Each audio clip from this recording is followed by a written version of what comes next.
Be silent and come out of him.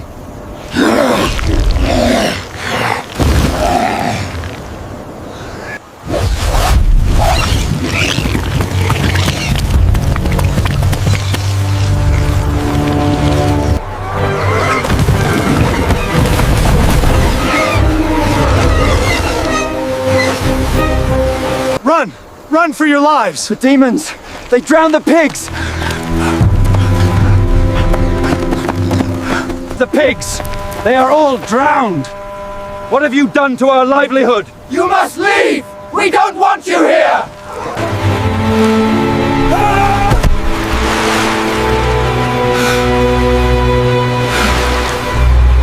It is one of Jesus's most dramatic miracles. A man tormented by 1,000 demons set free. But the story doesn't end with joyful celebration.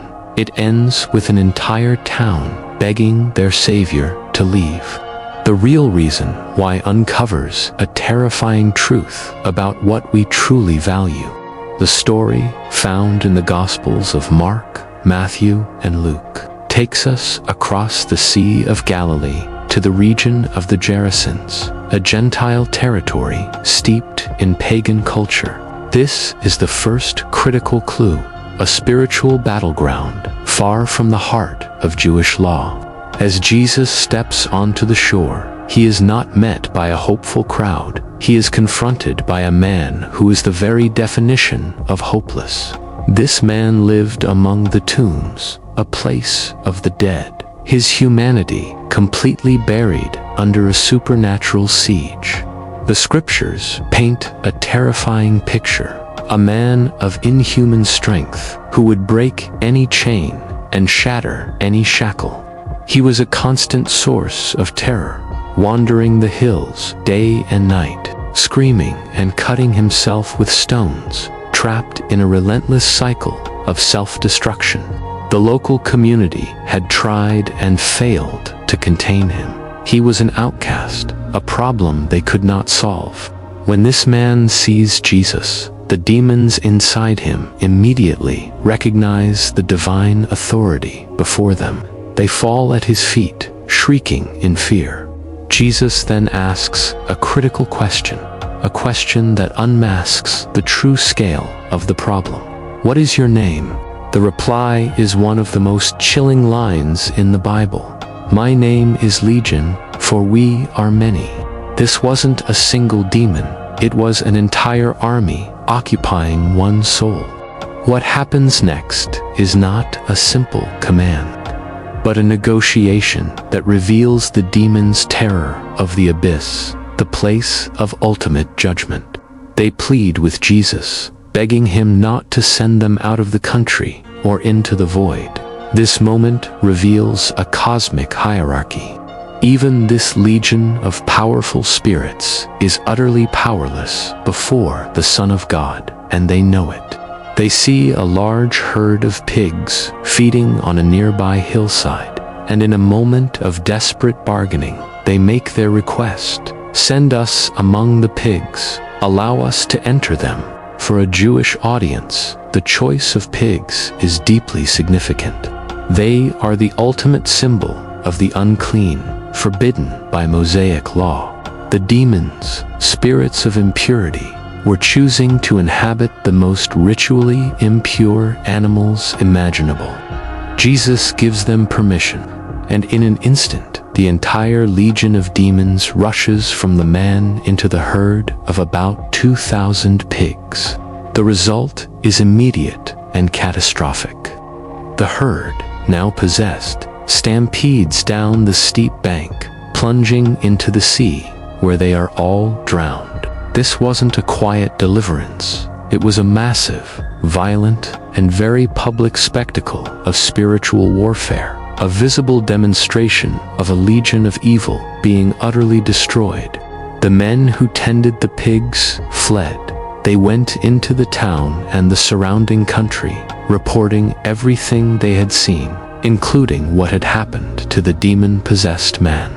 So the people went out to see what it was that had happened. When they came to Jesus, they saw the man who had been possessed by the legion of demons, sitting there, dressed and in his right mind. This was the same man they had tried and failed to chain. The same man who had terrorized their region, now perfectly calm, his humanity restored, and they were afraid. Those who had seen it told the people what had happened to the demon-possessed man, and they reported about the pigs as well. Then the people began to plead with Jesus to leave their region. This is the shocking climax of the story. There is no celebration, no parade for the man who was healed, no gratitude for the one who performed the miracle. Instead, there is only fear and a desperate request for Jesus to go away. The town was confronted with a choice: a restored human soul on one hand, and a massive economic loss on the other. And their reaction reveals a deeply unsettling truth about their priorities. The people's fear was twofold, and the first reason was purely economic. 2,000 pigs represented a massive financial asset, a fortune in that agricultural economy.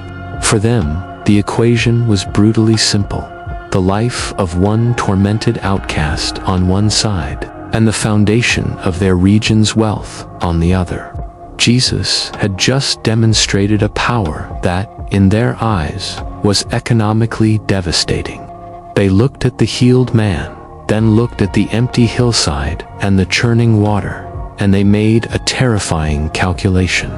In their minds, the cost of this one man's soul was 2,000 pigs, and that was a price they were not willing to pay.